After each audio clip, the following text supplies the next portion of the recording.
Hello friends, welcome to Legal Valley. So आज हम इस वीडियो के अंदर डिस्कस करेंगे फॉर्म टीएमएम का, जिसको बोला जाता है ट्रेडमार्क क्लरिकल एरर। सो हम इस वीडियो के अंदर ये डिस्कस करेंगे कि कैसे हम अपनी एप्लीकेशन को फिल करें जिससे कि हमारा कोई भी क्लरिकल मिस्टेक ना हो, या फिर कोई क्लरिकल मिस्टेक अगर होने वाला हो तो उसको कैसे हम मिनिमाइज करें चांसेस को। या फिर हम इसके अंदर ये भी डिस्कस करेंगे कि अगर आपने ट्रेडमार्क एप्लीकेशन सबमिट कर दी है और आपको एग्जामिनेशन रिपोर्ट के अंदर एक क्लरिकल एरर का ऑब्जेक्शन रेज हो चुका है, तो हमें क्या पॉइंट्स को ध्यान में रखना है और फॉर्म टीएमएम को सबमिट करना है जिससे कि आपका ये टीएमएम वाला ऑब्जेक्शन वेव ऑफ हो सके।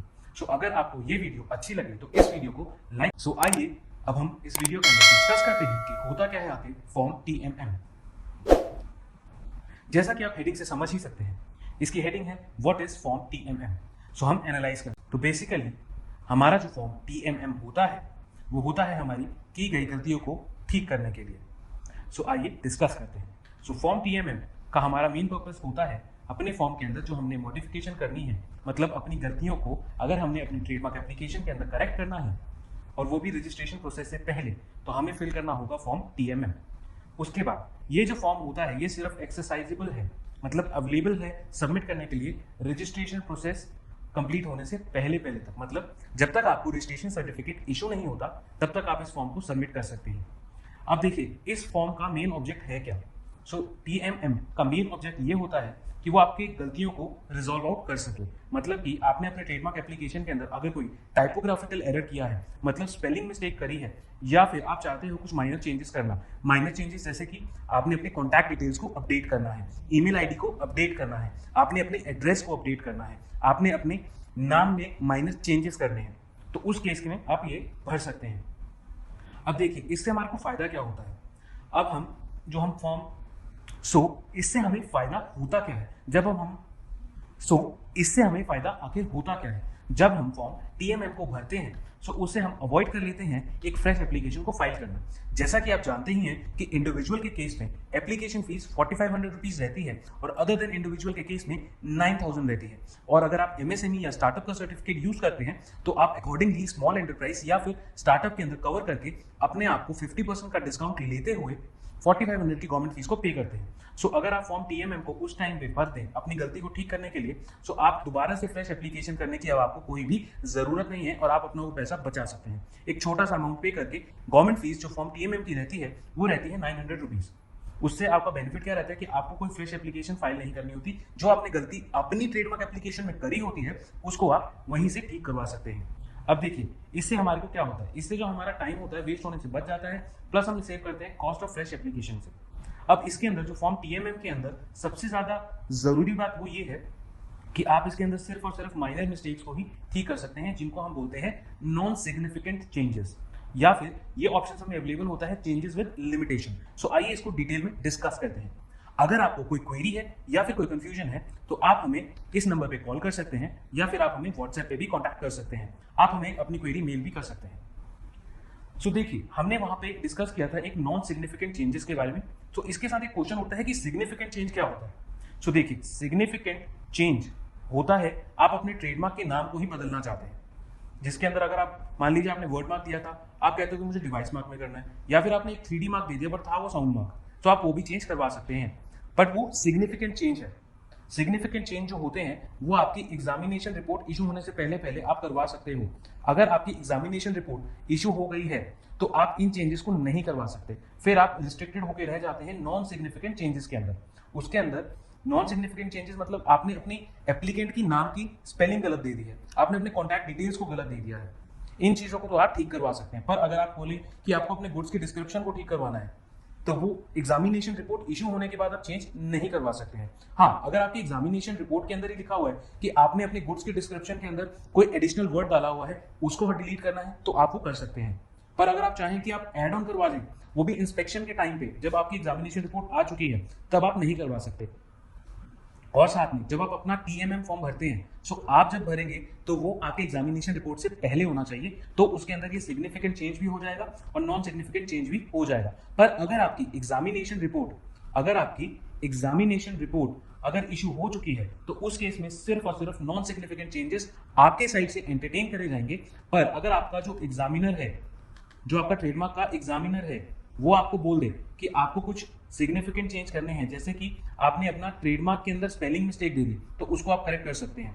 आपने अपनी दे दिया लोगो और अप्लाई कर दिया वर्ड मार्क के अंदर, और वो आपसे एग्जामिनर कंफर्म करना चाहता है कि आपने डिवाइस मार्क में किया था, तो ये सिग्निफिकेंट चेंज एग्जामिनर अपने एंड पे अलाउ कर देगा अगर वो एग्जामिनेशन रिपोर्ट के अंदर आ रखा है। तो अगर आप रिक्वेस्ट करेंगे तो वो उसको एंटरटेन नहीं करेगा। अगर आपने कुछ भी चेंज रिक्वेस्ट करना है डिपार्टमेंट को तो वो नॉन सिग्निफिकेंट चेंजेस से ही रिलेटेड होना चाहिए, अदरवाइज आपकी फीस वेस्ट हो जाएगी। सो आइए हम देखते हैं कि ट्रेडमार्क में एग्जामिनेशन रिपोर्ट जो इशू होती है उसके अंदर जब फॉर्म टीएमएम भरने को बोला जाता है तो उसके अंदर क्या गलतियां होती हैं जिसकी वजह से हमें डिपार्टमेंट बोलता है कि आप फॉर्म टीएमएम को सबमिट कीजिए। तो जब भी आपको ट्रेडमार्क ऑब्जेक्शन रेस होता है टीएमएम का तो उसकी हेडिंग रहती है अदर ऑब्जेक्शन, रिक्वायरमेंट, कंडीशन या रिस्ट्रिक्शंस। इसके अंदर जो ये आप देखेंगे इसमें पूछा गया है कि हमें स्पेसिफाई करनी है अपनी सर्विसेज, तो उसके लिए हमें फॉर्म टीएमएम विद रिक्विजिट फीस मतलब 900 रुपए की गवर्नमेंट फीस जो एट प्रेजेंट है उसको सबमिट करना होगा, और साथ में हमें अपने को स्पेसिफाई करना है डिपार्टमेंट को कि हमारी सर्विसेज क्या है। सो पहले यहाँ पे हमने जो डिस्कस किया कि यहाँ पे जो सिग्निफिकेंट चेंज है और यहाँ पे जो सर्विस है ये बेसिकली सिर्फ अगर आपको डिपार्टमेंट बोलता है तो ही एंटरटेन किया जाता है। उसके बाद आपको यहाँ पे टाइम दिया जाता है 30 डेज का, जिसके अंदर आपको ये अपना फॉर्म सबमिट करना होता है। उसके बाद आपकी एप्लीकेशन को प्रोसेस किया जाता है, जिसके अंदर आप रिक्वेस्ट कर सकते हैं कि आपका ये ऑब्जेक्शन वेव ऑफ कर दिया जाए और साथ में आपकी एप्लीकेशन को प्रोसेस कर दिया जाए। अब देखते हैं सेकंड एग्जांपल जिसके अंदर हमें फॉर्म टीएमएम का रिक्वेस्ट आता है। इसके अंदर आप देख सकते हैं कि एक हमने एडिशनल वर्ड डाल दिया जैसे कि all goods and services falling under class 29।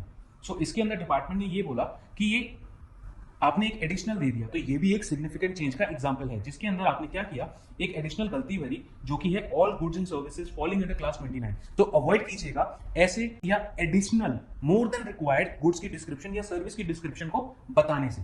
अब आते हैं नेक्स्ट स्लाइड पे। ये हम तीसरा एग्जांपल देखते हैं फॉर्म टीएम का जिसके बेस पे हमें एग्जामिनेशन रिपोर्ट इशू हो गई है। इसके अंदर पूछा गया, इसमें भी यही चीज है, हमें स्पेसिफाई करने होंगे अपने गुड्स के बारे में। पहला केस हमने पढ़ा जिसमें हमें से सर्विस के रिगार्डिंग पूछ सकता है, दूसरा केस है कुछ एडिशनल वर्ड्स को डिलीट करने को बोल सकता है, तीसरा चीज इसके अंदर हमारे को गुड्स की डिस्क्रिप्शन को स्पेसिफाई करने को बोल सकता है। अगर आपने अपनी गुड्स के अंदर लिख दिया we provide spoken English courses और क्लास 41 में अप्लाई किया तो उसके अंदर आपका टीएमएम का ऑब्जेक्शन आएगा। उधर आपको सिर्फ अपना एजुकेशनल सर्विसेज ऐसे लिख देना चाहिए, या फिर आप चाहें तो ट्रेडमार्क क्लास जो आईपी इंडिया के ऊपर अवेलेबल है उसमें जाकर के डिस्क्रिप्शन को पढ़ सकते हैं, या फिर नाइस क्लासिफिकेशन को जाके चेकआउट कर सकते हैं, जिससे कि आपका ये टीएमएम का ऑब्जेक्शन जो है वो नहीं आएगा और आपकी एप्लीकेशन के प्रोसेसिंग के चांसेस बढ़ जाएंगे एक्सेप्टेंस की तरफ।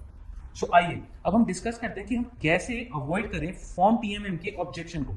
सो हमारे को स्पेलिंग मिस्टेक को अवॉइड करना चाहिए।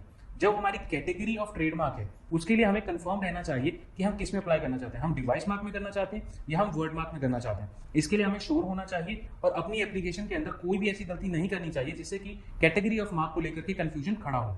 उसके बाद हमें अपनी जो कॉन्टैक्ट डिटेल्स हैं उनको करेक्टली देना चाहिए। उसके बाद जो हमारी गुड्स की डिस्क्रिप्शन है या सर्विस की डिस्क्रिप्शन है वो हमारे को अप्रोप्रिएटली फिल आउट करनी चाहिए चेक करने के बाद, और उसके अंदर कोई भी एडिशनल वर्ड नहीं डालना चाहिए जैसे कि ऑल टाइप्स ऑफ गुड्स या फिर एक्सेट्रा, ये सब चीजें नहीं लिखनी चाहिए।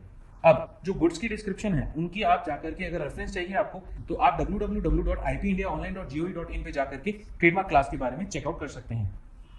अब देखिए, अब आपका एग्जामिनेशन रिपोर्ट के अंदर टीएमएम का ऑब्जेक्शन आ चुका है, तो अब हमें फॉर्म टीएमएम को भरना ही पड़ेगा। ये डिपार्टमेंट की रिक्वायरमेंट है। इसके लिए हमारे जो 900 रुपए हैं वो हमारे को शेड आउट करने पड़ेंगे या डिपार्टमेंट को पे करने पड़ेंगे, जिससे कि हमारा फॉर्म टीएमएम सबमिट हो पाएगा।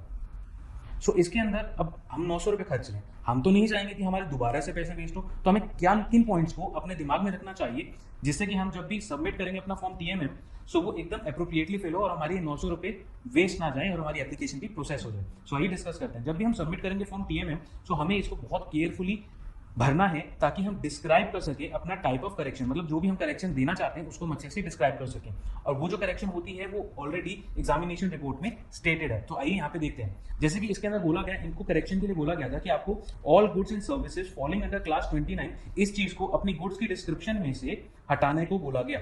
इसमें बोला गया delete and correct the goods. Delete का मतलब ये वाली लाइन को हटा दिया जाए और करेक्ट का मतलब कुछ गलती और है या एडिशन आप बताना चाहते हैं तो उनको भी रिक्वेस्ट कीजिए। तो जब आप ये कर देंगे तो हमारे को जब हम ये करेक्शन स्टेट कर रहे होते हैं तो हमें हमेशा डिस्क्राइब करना चाहिए अपनी करेक्शन को जो कि हमें करानी है या इनकॉर्पोरेट करनी है अपनी ट्रेडमार्क एप्लीकेशन के अंदर, जिसके लिए हमारे को examination report as a trademark objection raise करी गई है। अब इसके अंदर हमें कभी भी अपने करेक्शन के पॉइंट से हटना नहीं चाहिए। मान के चलिए कि अगर आपको ट्रेडमार्क के अंदर एग्जामिनेशन रिपोर्ट दे दी कि आपको टीएमएम भरना है, और उसके अंदर उन्होंने बोला है कि आप अपने गुड्स की डिस्क्रिप्शन के बारे में बताएं, तो वहां पे आप अवॉइड कीजिए यूजर एफिडेविट को डालना या फिर कोई और चेंज डालना। उससे क्या होगा कि आपका फॉर्म टीएमएम रिजेक्ट किया जा सकता है, उसके चांसेस बन जाते हैं। उसके बाद हमेशा करेक्ट डिटेल्स दीजिए with reference to the column of correction. इसको हम यहाँ से समझते हैं। यहाँ पे जो हमारे को एग्जामिनेशन रिपोर्ट इशू की गई है, तो उसके अंदर इन्होंने बोला कि स्पेसिफाई योर सर्विस, मतलब आपको सर्विस डिस्क्रिप्शन को स्पेसिफाई करना है। तो यहाँ पे आपको ध्यान ये रखना है कि जो आपकी सर्विस डिस्क्रिप्शन या फिर गुड्स डिस्क्रिप्शन का जो कॉलम है, तो आप यहाँ पे ये लिखेंगे द गुड्स डिस्क्रिप्शन या service description category of your trademark application. So उसके अंदर आपको ये चेंज इनकॉर्पोरेट करना है। अब फॉर्म टीएमएम को हम यहाँ पे देख लेते हैं कि फॉर्म टीएमएम होता कैसे है और उसके अंदर किस चीज के अंदर हमें क्या भरना है, कौन से कॉलम में हमें क्या भरना है। सो ये एक ब्रीफ गाइड है बेसिक्स ऑफ फाइलिंग फॉर्म टीएमएम। तो जैसे कि आप यहाँ पे देख सकते हैं, आपका एक temporary reference number online generate कर दिया जाता है। आपकी यहाँ पे गवर्नमेंट फीस आ गई है 900 रुपए की, आपकी यहाँ पे गवर्नमेंट फीस आ चुकी है 900 रुपए की। और इसके अंदर ये जो फॉर्म टीएमएम है, ये हम भर रहे हैं करेक्शन ऑफ क्लरिकल एरर और फॉर अमेंडमेंट अंडर रूल 37। अब देखिए यहाँ पे ट्रेडिंग एड्स के अंदर कुछ हमने भरा नहीं है। यहाँ पे हमारा एड्रेस है जो हमारे को ऑलरेडी ऑटो फिल्ड होकर आता है, एप्लीकेंट का नेम भी ऑटो फिल्ड होता है, सर्विस एड्रेस भी ऑटो फिल्ड होता है। आप एड्रेस को या फिर अपने सर्विस एड्रेस को चेंज कर सकते हैं। यहाँ पे आप अपना कॉन्टैक्ट नंबर यहाँ पे अपडेटेड दे सकते हैं, आप अपनी ईमेल आईडी भी अपडेटेड दे सकते हैं। उसके बाद आपको क्या करना है, जो आपने चेंज डालनी है तो वो डिटेल्स ऑफ करेक्शन वाली हेडिंग के अंदर आपको यहाँ पे कवर करनी है अपने करेक्शन की डिटेल को। सो उसके अंदर जब भी आपने स्टार्टिंग करनी है उसमें करना है डियर सर या मैम आई, फिर उसके बाद एप्लीकेंट का नेम आता है, उसके बाद आपको बताना है अपनी डिटेल ऑफ करेक्शन। सो उसके अंदर आपको स्टेट करना है would like to humbly request you, या फिर इसके अंदर आप यहाँ पे स्टार्टिंग में लिख सकते हैं would like you to make the correction in my trademark application, and then आप वहाँ पे स्टेट कर सकते हैं 1 पॉइंट 2 पॉइंट या फिर अपना 3 पॉइंट। सो बेसिकली जितने भी आपने पॉइंट्स ऑफ करेक्शन देने हैं उन चीजों को आप दे सकते हैं। अब अगर आपको स्टिल अभी भी कोई भी क्वेरी या कंफ्यूजन रह गया है तो आप हमें कॉल कर सकते हैं, आप हमें व्हाट्सएप कर सकते हैं। इस नंबर पे आप हमें कॉल कर सकते हैं, इस नंबर पे आप हमें व्हाट्सएप कर सकते हैं। आप अपनी क्वेरी को हमें ईमेल भी कर सकते हैं, हम आपकी क्वेरी एंड कंफ्यूजन को दूर करेंगे, वो भी बहुत नॉमिनल से चार्जेस के अंदर। Thanks for watching the video. अगर आपको ये वीडियो अच्छी लगी हो तो हमारे चैनल को सब्सक्राइब कीजिएगा, वीडियो को लाइक एंड शेयर करना मत भूलिएगा। Thank you.